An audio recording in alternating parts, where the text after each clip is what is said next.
Excuse me. So yesterday I was watching the movie Bolt with my son. Essentially, it's a movie about this dog who is made to believe that the dangers that he's witnessing are real, and he's really just a Hollywood dog that's acting. And he's meant to protect Penny, this girl, his person. Eventually, he is led to believe that she is kidnapped and in grave danger, so he escapes the Hollywood set. Bolt!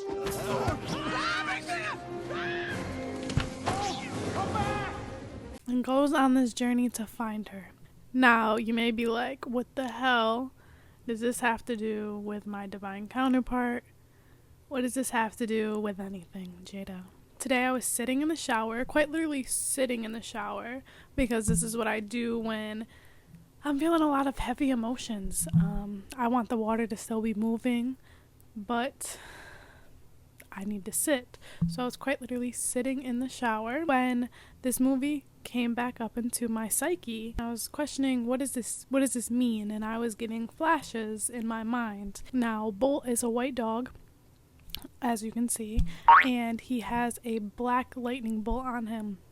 Now, when he is on his journey to go find his person, to go find his human, he comes across a cat and essentially kidnaps her and forces him to come with her because he believes she knows how to get to his person, how to find Penny.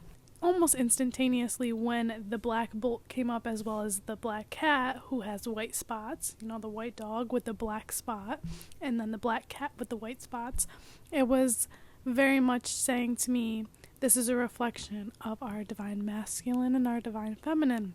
Both the two energies, divine energies that exist within us, as well as ourselves and our counterpart who is here to take this spiritual journey with us. And that's very much what him going to look for his person represents. He drags the cat along. She's the divine feminine, right? She's black, she's yin, he's yang, but they have a little bit of each other within one another.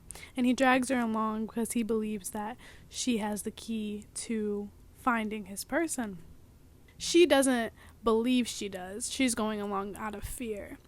And this is very much a dynamic that occurs within our relationships. With our divine counterpart, when we're on our spiritual journey, one of us ends up being the chaser and the other one the runner. In this instance, Bolt would be kind of the chaser, and this is a example of a codependent relationship, and this is how a lot of our karmic relationships start off. He would be the chaser. He's trying to force the cat, the divine feminine, to be with him, to go with him along his journey, and she's continuing trying to run. Over time, they warm up to each other and they recognize that they actually build a really deep bond. At a certain point in the movie, they go separate ways. He goes to find his person, and she's led to believe that he's choosing Penny, his person, over her. Now, again, let's break this down. In human terms, in terms of our relationships, in a way to break this down that reflects us, Bolt would be the divine masculine, both in ourselves and our counterpart, and the cat, which, so sad I can't remember her name. She's an icon. She would represent our divine feminine as well as the divine feminine counterpart. At first, it is a push and pull relationship. It is codependent.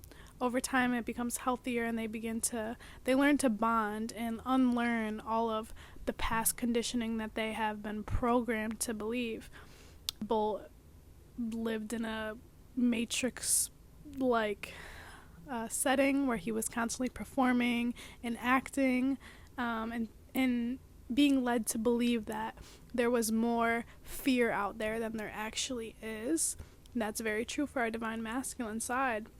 And the divine feminine, she was struggling in the big city of New York, not receiving food and doing what she could to, force other beings to bring her what she needed.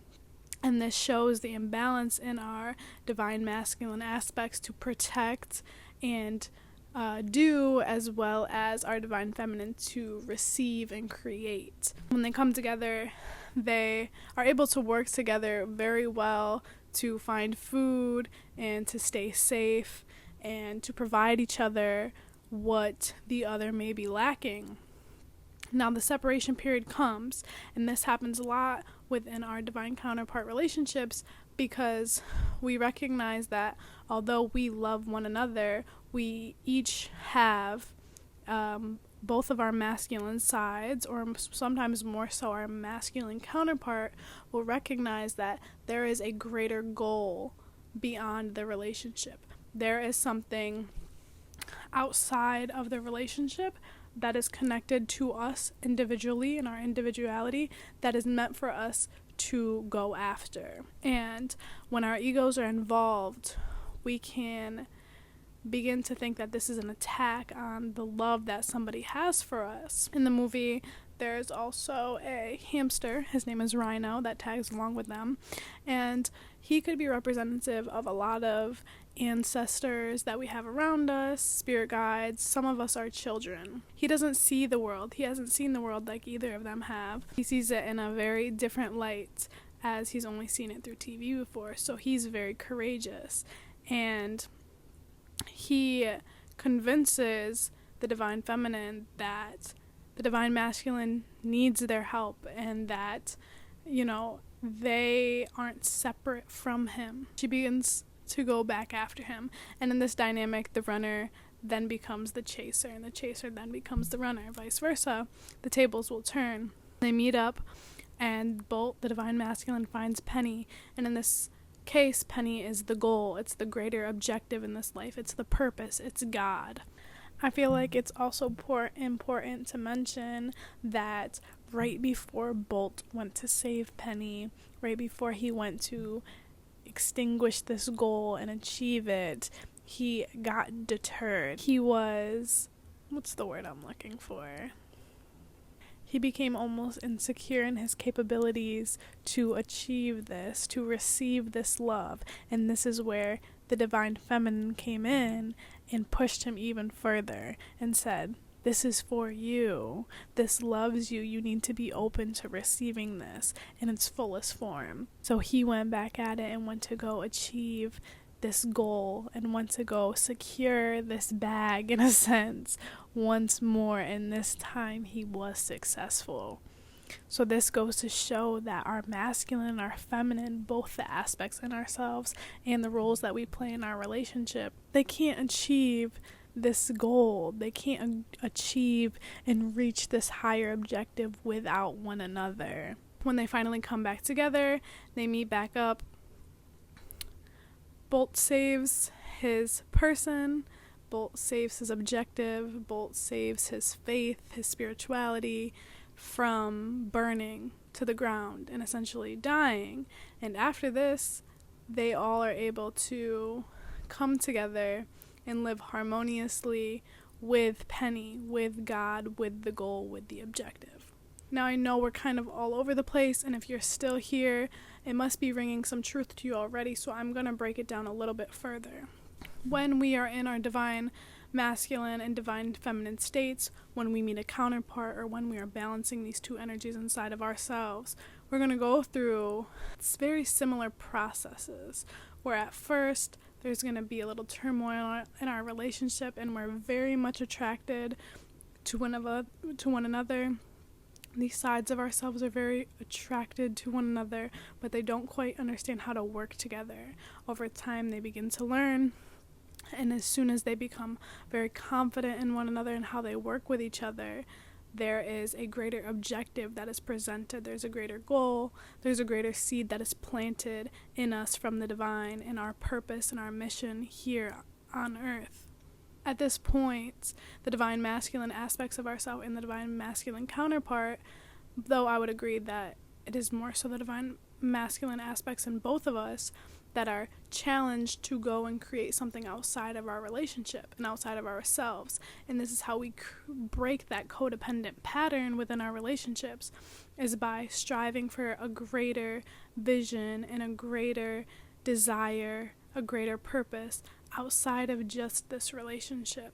We find that when we are able to support one another in doing so and going after this very deep love that is instilled in us, and we accept that, it doesn't take away from the love we have from one another. It's a separate love that actually is achieved in great depths when we are able to support each other. We are able to fully come into union. So if you are experiencing a divine counterpart relationship, a quote-unquote twin flame relationship right now, if you are learning how to balance these two energies within yourselves, you're most likely at the point where you have a greater objective outside of yourselves, and it's about separating your ego from your mission here and understanding that the purpose that someone holds here, what they came here to create, doesn't take away from your relationship and the love that you have for one another. Personally, I like to view Penny as God and Source and our highest creator, and that's where our purpose comes from, that's where our mission comes from. And it's until we respect the fact that our journeys, in a way, to a source, to our highest goal, are going to look a little different from one another, we will then be able to coexist harmoniously exactly how we want to.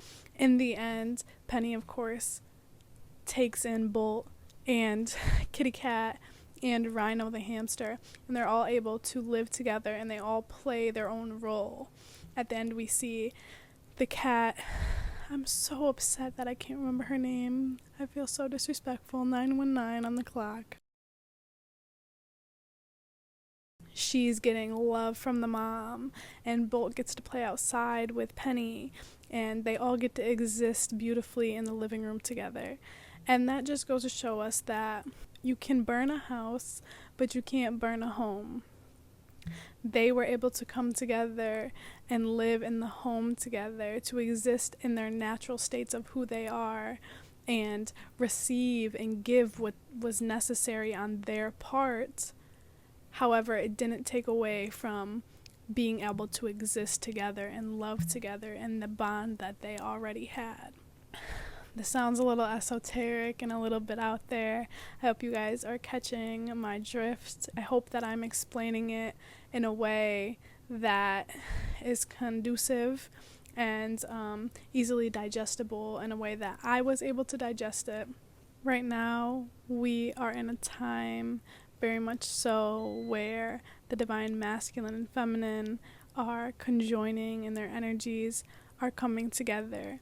And this means that we must move beyond codependency and allow the other person to explore life and explore the purpose, their purpose, in the way that they're meant to, in the way that's conducive to their inner soul and the map that they have laid out for this physical reality.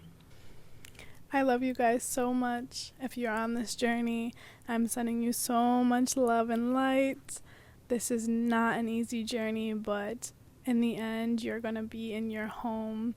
You're going to be able to create a home that's rooted in God, that's rooted in love, that is never ever going to be able to be shaken from you, because you guys are going to build a home within one another. I love you guys so much. Sending you so much love and light. Thank you for tuning into this episode, and I hope you guys stay blessed as always.